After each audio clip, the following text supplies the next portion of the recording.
60 Minutes Rewind.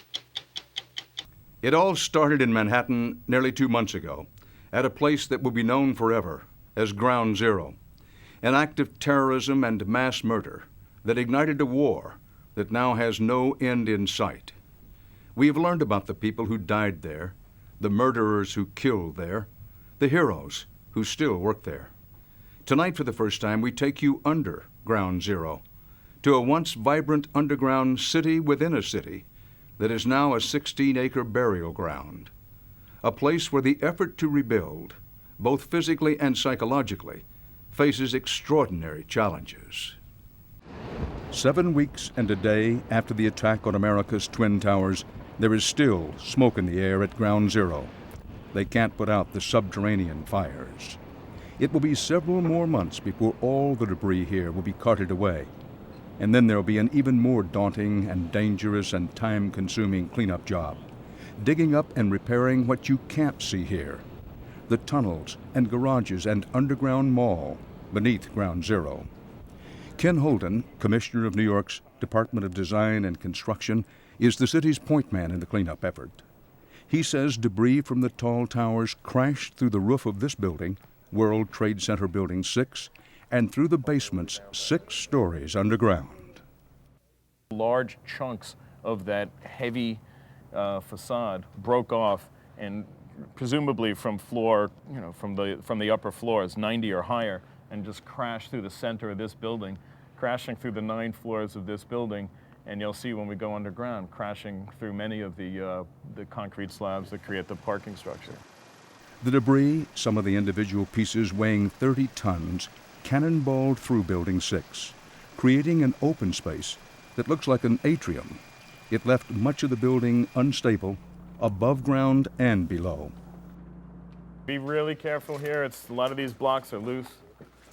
Down below, there are cracks and fissures in the staircases and walls. Here's a hell of a crack in this. Yeah. And there was worse to come. It is still very dangerous down here, a war zone.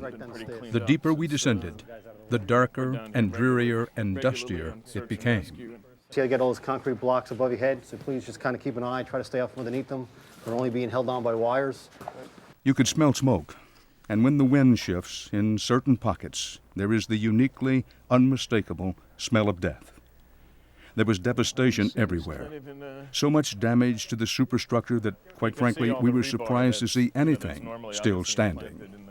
And these are the huge columns, the huge exterior columns that support the exterior of the building. And you can see the force of the fire and the explosion has basically sheared off. And so that when you look at it from the outside, you see that northern facade is leaning against this building, and that's why it's leaning, because these have sheared off. When you see a building standing intact, Ken, you don't think it's possible this kind of thing can happen. No, we're seeing very unusual circumstances throughout this building. We kept descending. This is level B3, 3 floors beneath Ground Zero. We walked into what used to be a garage for the federal government employees who worked in the building. The daylight you see filters in from that giant crater at the bottom of what Holden calls the atrium. I call it the atrium. Obviously, it was not an atrium. And you can see cars hanging off here, cars down here. Good God, this is an automobile hanging like this. With its tires burnt off. Obviously, the rubber's been burnt off. The fire here was so hot, obviously these cars are all burnt out, but you'll be able to see over, I believe it's over here, see the aluminum hubcap is just melted right off. That's a puddle of aluminum from the fire. Oh, this is what's left of the hubcap? Yep. There's a car right down there. Careful. There's a muffler, and there's a car down there. This is really eerie because you realize it's not only a graveyard for automobiles, it's a graveyard for some people. Tens of thousands of people used to come to these underground tunnels every day, not just to work in the towers and park their cars, but also to visit a vast underground shopping mall. Thousands of people came here to shop every day. Sure. There was a city underneath the city. A very, very vibrant place. Very vibrant place. Shops were down here. In Shops, addition to the restaurants, 15 to 25,000 people per building between people who actually work there. You have the 1 and the 9 train going through the middle of the complex. You've got the PATH trains. I mean, this is a huge This was a mini city, Below ground. all below ground. We still had 3 stories to go to get down to the rail tunnels. It was pitch black, disorienting, and it was slippery. The floor was slick with oil and gas from the abandoned cars, and we were warned the floor could collapse at any minute. You see these cracks right here? Yep. Right along here, this is a cracked slab. You can see it goes all the way. Yeah. In a normal world, this is not a place I would recommend taking anyone to walk. Well, that's the reason we want to keep moving here, because exactly. this is unstable. The PATH commuter rail line is 6 stories below ground zero. Miraculously, perhaps, no one died in this station the day the towers came down. They use standard operating procedure for the Port Authority, and the TA is when there's a fire to evacuate. So all these, both the PATH trains and the subways were evacuated when the buildings were on fire. So when they did collapse, no one was injured. I mean, we lost a lot of people, but we saved a lot more than we lost. 35,000 commuters used to arrive in this station from New Jersey every day. But everything stopped just 5 minutes after Tower 1 tumbled down 6 stories overhead. And of all the things we've seen some incredible things today. Seeing this empty train stands Pretty out. eerie. It's pretty eerie. And the sign that says "Next Stop Home." I mean, that's really kind of poignant. Fortunately, there was nobody in the train. Absolutely. And this got evacuated. This was all evacuated. No one was hurt down here. But it may take 2 years before the trains will start rolling here again, and even longer before a nearby subway line will be fixed. There are hundreds of miles of wires, pipes, and cables to be replaced. By the end of next year, Commissioner Holden hopes to have his area above and below ground zero cleared up. Price tag, $2.5 billion. Ken, estimated, how much debris have you already removed? We've probably removed somewhere in the area of 400,000 tons.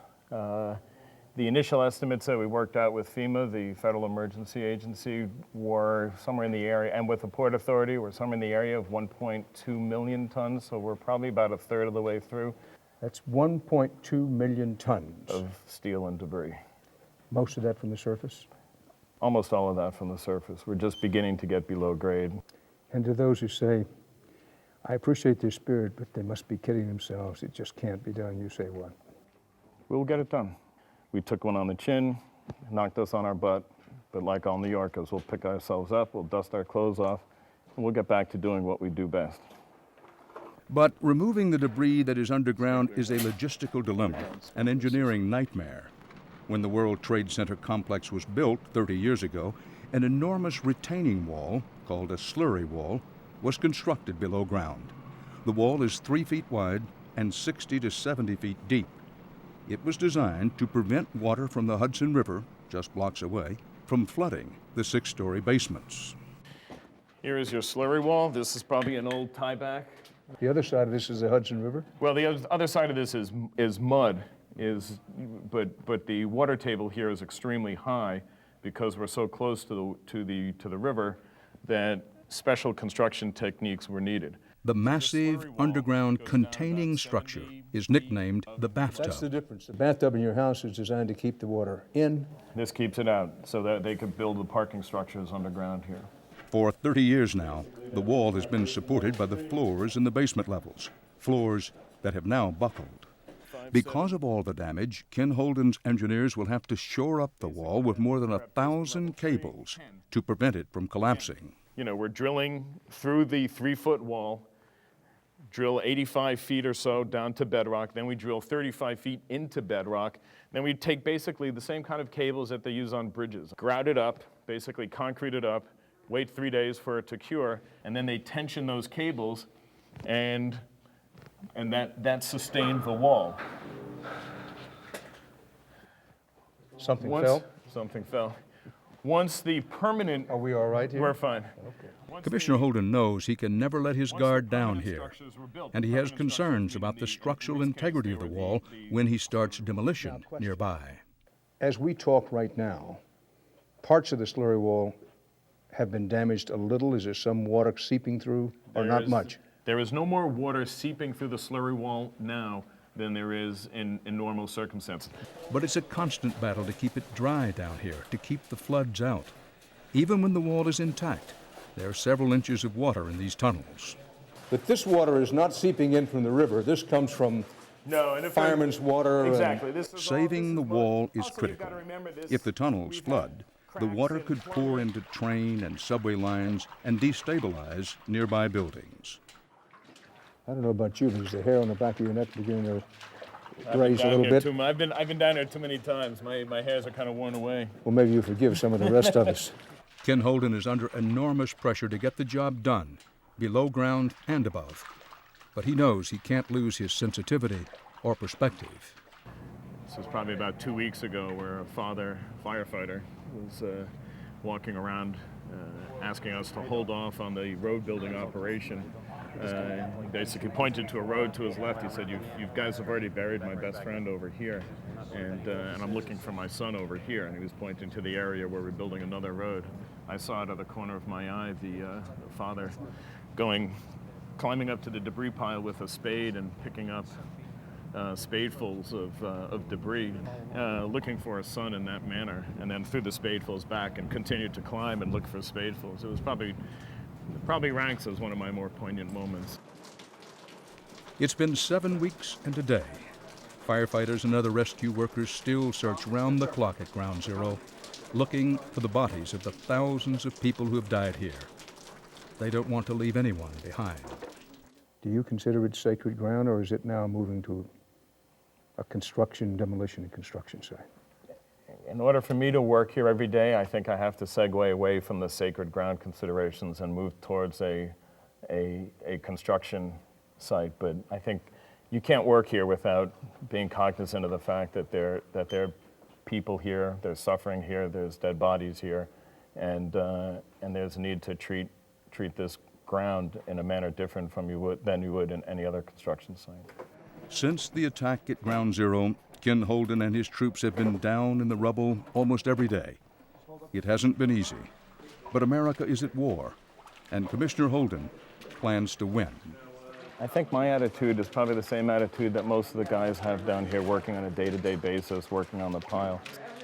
60 years ago, when the Nazis were bombing Great Britain, and the British people were pulling out their family and their friends and their neighbors from the rubble, Winston Churchill said,